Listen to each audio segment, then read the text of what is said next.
Isulat mo lang ang kanyang pangalan sa iyong palad at iiyak ito na nagmamakaawa na kausapin mo. Hello mga guys, kumusta kayo? Panibagong araw, panibagong video na naman tayo, and sa araw na ito ay isa na namang video ang aking tuturo sa inyo na simpleng gabay o simpleng pamamaraan na makakatulong sa atin. At bago ang lahat, gusto ko lang mag-disclaimer sa mga taong hindi naniniwala at hindi gusto o mga ganitong video. Please escape this video and maghanap ng videos na gustong gusto nyo, dahil ang video na ito ay para lamang ito sa mga taong naniniwala and gusto mag-try. Sa lahat po ng mga nagko-comment po dito sa aking video dito sa loob ng aking channel, mag-iingat sa lahat ng mga nagre-reply sa inyo na dinadala kayo sa kanilang WhatsApp in Imo app upang makaiwas po tayo sa scam. Ngayon po ituturo ko sa inyo paano siya iiyak at paano siya magmamakaawa na kausapin mo. Lalo na kapag ilang araw mo na siyang hindi pinapansin o hindi kinakausap, talagang magmamakaawa ito sa inyo at iiyak ito na papansinin mo. Ito ay pwedeng gawin sa parehas ang kasarian, babae ito babae and lalaki ito lalaki. And syempre naman sa ating babae at lalaki na mag-partner. And ayun po, pwede ito sa magkalapit at magka-LDR sa isa't isa. So, ang dapat nating ihanda dito sa paggawa ng ritual na ito is sarili mo lamang at panulat. So, ito lamang ang dapat nating ihanda. So, napakadali lamang. So, ngayon po, kapag naihanda mo na ito ang panulat, syempre ihanda mo rin ang inyong sarili. Paano?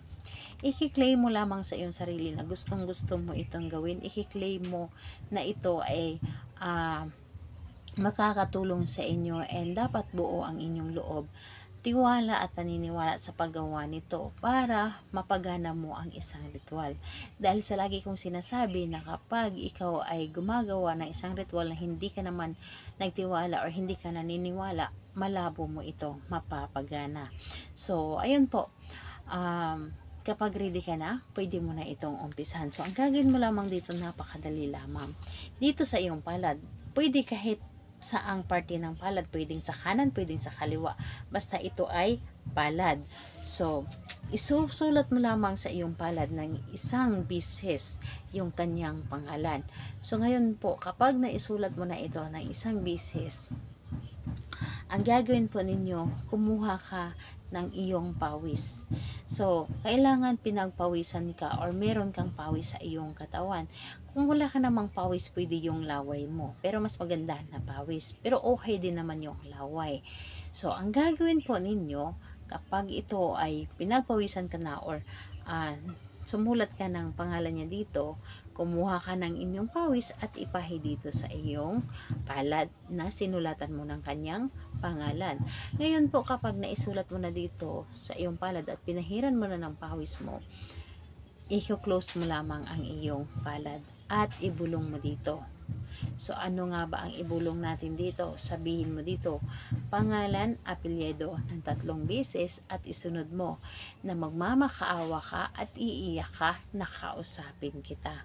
Pangalan, apelyido, magmamakaawa ka at iiyak ka na kausapin kita.